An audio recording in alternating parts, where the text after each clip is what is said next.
This is another beautiful example under mathematical induction. So here we are to prove that 1 plus 4 plus 7 plus till this will give you the right answer.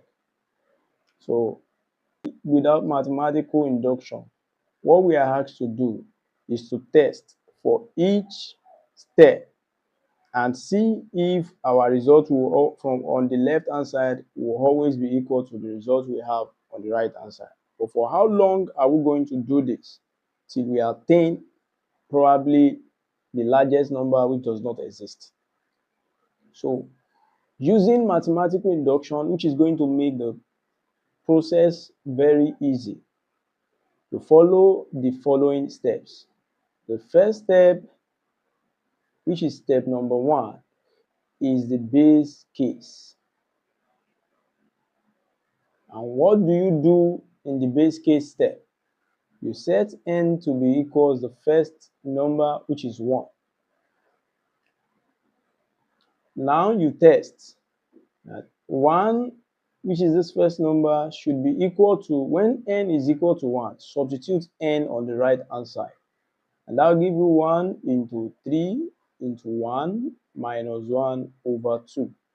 If you simplify this, you have 1 into 2 over 2, which is the same thing as 1. So here you can say that, in conclusion, the base case is true. Step number 2. The second step is the inductive step. And here, what do? You assume that n is equal to k is also true. It's an assumption. So if n equals k is true, it means that our hypothesis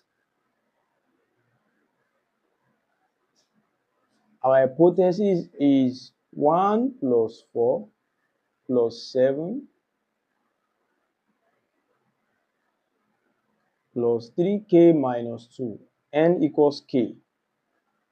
All right, so equals k into 3k minus 1 over 2 according to the given formula.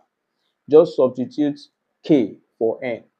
So now you assume that this is true. So for the next step,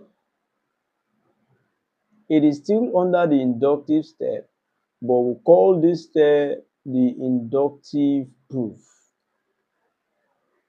Now, what do we do here? You prove that n equals k plus 1 is true. This is what we are to prove here. And this will give us 1 plus 4 plus 7 plus 3k minus 2. Write this out first. Then you now add the next number. The next number, which is 3k plus 1 minus 2, which must be equal to k plus 1. So 3k plus 1 minus 1 over 2. So now, the easiest way to solve this is to simplify the left-hand side first.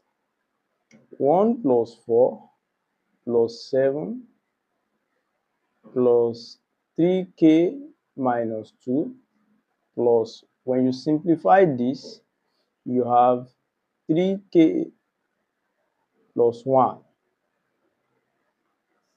Then when you simplify the right hand side, you have k plus 1 into 3k plus 2 over 2. So now the next thing is to come back to the hypothesis. Observing the hypothesis, we can see that this left hand side is equivalent to this right hand side. And what does that mean? It means that since we equally have everything on the left hand side here, then we can simply replace this with this over here. We can say that k into 3k minus 1 over 2 plus 3k plus 1 is the same thing as k plus 1 into 3k plus 2 over 2. So if we simplify the left hand side and our result is equal to the right hand side, we can conclude that the formula is true for all the values of n from 1 upward. So let's do that. So let's simplify this. You can look for the LCM, which is 2. Then we have k into 3k minus 1 plus 2 into 3k plus 1. You have 3k squared minus k plus 6k plus 2 over 2. So when you do that further, the numerator can still be written as 3k squared plus 5k plus 2 over 2. And when you look at the numerator, is a quadratic expression that can be simplified into 3k squared plus 3k plus 2k plus 2 over 2.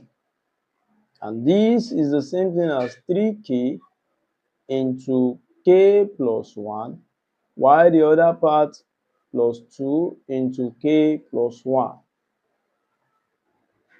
Now we see that this and this are common.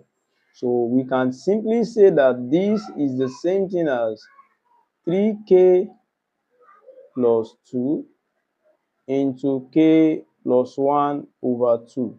Is this the same as the right hand side? Definitely they are the same. So here you can conclude that the formula is true for all the values of n from 1 upward.